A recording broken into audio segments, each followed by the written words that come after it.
be unique, and it must be difficult or impossible for your competitors to find an alternative process or product to compete with what you have as a competitive advantage. Now let's talk about strategic management.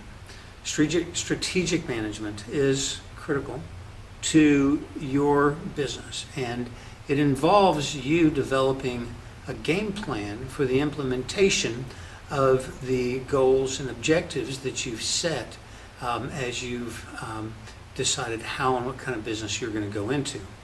Strategic management is very much connected to the concept of a competitive advantage, because basically what you're going to do is you're going to find a way to implement the competitive advantage that you believe your company has on its products and services.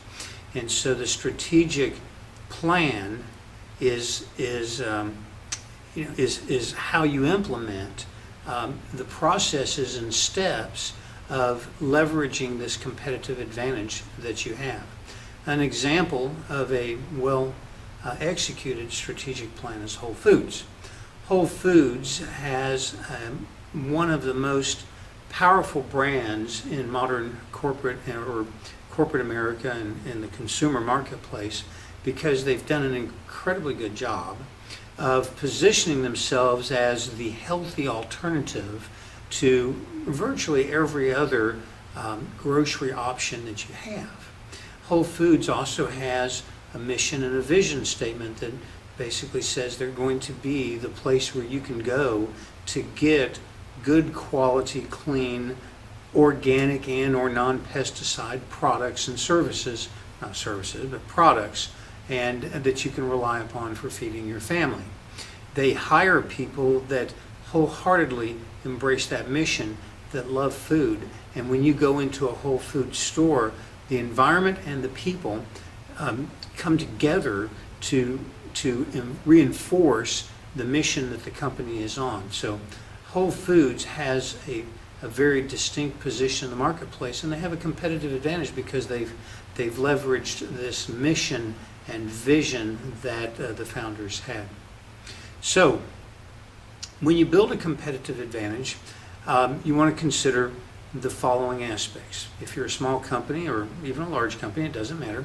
You want to consider the products that are being sold, the services that are being offered, the price point and the value proposition that's being presented, the way that the selling process works, and again, the values and the mission that the company is committed to.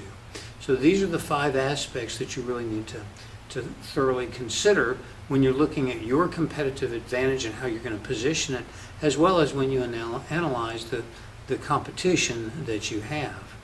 So every company has, hopefully, some key competencies, some core competencies.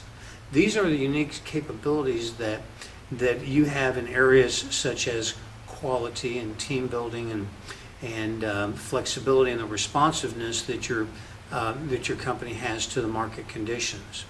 These are the things that you do best. And a good example of how these come together is represented by this graph. And so basically you take the capabilities of the company, the skills of the staff, the lessons that you've learned and the experience that you have, and these things come together and represent your core competencies.